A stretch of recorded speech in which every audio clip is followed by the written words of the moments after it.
Lastly, many of you will know my face because I did the media circuit on Monday, and there are a number of things that we want to address within that. Specifically, I want to address Mayor Tory's response letter yesterday. I want to make it very clear to Mayor Tory that he has no place in this discussion and he needs to stay in his lane. I want to make it very clear to Mayor Tory that we are not interested in politicking back and forth with him. We are not interested in going back and forth with him as we've done this year. Exactly. We are not interested in his sound bites. We are not interested in his vapid interest in this community.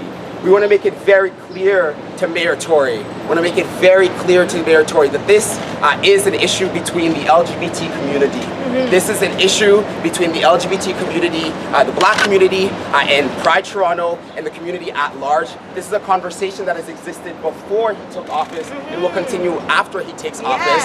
And this is a conversation that warrants real community investment, that warrants real discussion, that warrants real hurtful, painful, sad revelations, and that politicking and his interventions have no place in that. Having said that, we also want to acknowledge that there are a lot of discourses that are missing. It's been 3 days. 3 days of doing media non-stop, answering questions, having conversations with you all, and yet there's no one who's talking about Samaya Dalmore. No one's asking questions about the Black lives that are lost and why we're talking about police violence. No one has asked us to talk to BQI or Blackness Yes, or to get an actual understanding of what it's like to be a Black queer youth in this city. As such, we want to reiterate our demands and we want to remind people of our demands. We want to remind people of the reasons why we halted the parade, why we've escalated to this action, and why we're continuing to take action.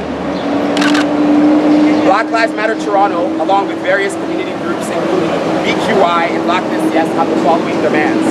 1, commit to BQI, Black Queer Youth's continued space, funding and logistical support. Self-determination for all community spaces, allowing community full control over hiring, content, and structure of their stages. Full and adequate funding for community stages, including logistical, technical, and personnel support. To double the funding for Blockorama and to include ASL interpretation and headliner funding.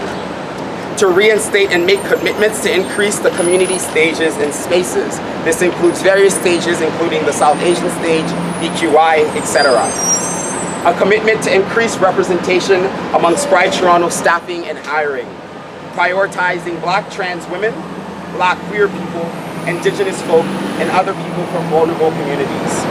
A commitment to more deaf and hearing ASL interpreters, including Black deaf and hearing ASL interpreters for the festival.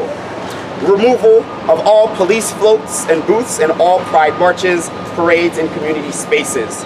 A public town hall organized in conjunction with groups from marginalized communities, including but not limited to Black Lives Matter Toronto, Blackness Yes, and BQI, to be held 6 months from today. Pride Toronto will be present to update an action plan on the aforementioned demands. Our demands have stayed put, our demands have stayed still, and we are staying firm on our demands. Unfortunately, we have seen Pride Toronto recant from their commitment of these demands. As you all have seen, as the world have seen, as my cousins who are overseas have seen, Pride Toronto executive directors and co-chairs sign these demands on the streets, sign these demands in front of the world, and sign these demands and have stated their commitment to these demands. But unfortunately, in the Monday afternoon, this message box was changed by Pride Toronto Executive Director Mathieu, and we as a community are very disappointed to see that. We as a community know, though, that this is historically accurate of Pride. There are promises that are given to the Black community, there are commitments that are given to the Black LGBT community, and those commitments are quickly recanted. In this case, it took less than 24 hours, which is really unfortunate, but really showed the true nature of Pride Toronto. As such, we have left no choice but to go back to our community and to evaluate our options. So we want to announce a community meeting that Black Lives Matter Toronto, along with these groups, will be holding. This community meeting will be held in the next couple of weeks. Will be held with our community, Black LGBT folks, and really it will be held to reevaluate these demands and evaluate what our options are as a community.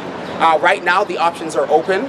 Right now, we are putting everything on the table. Right now, the sky's the limit. Yeah. And we want Pride Toronto and the mainstream LGBT community to know that we see through the anti-Black racism, we see through the violence that have happened, and that this community is very serious and moving forward in ways that make sense to us, and move forward in ways that make sense to our youth, and moving forward in ways that see these demands being met. I just want to check right now on our tech to see if we're able to patch Black This Yes through.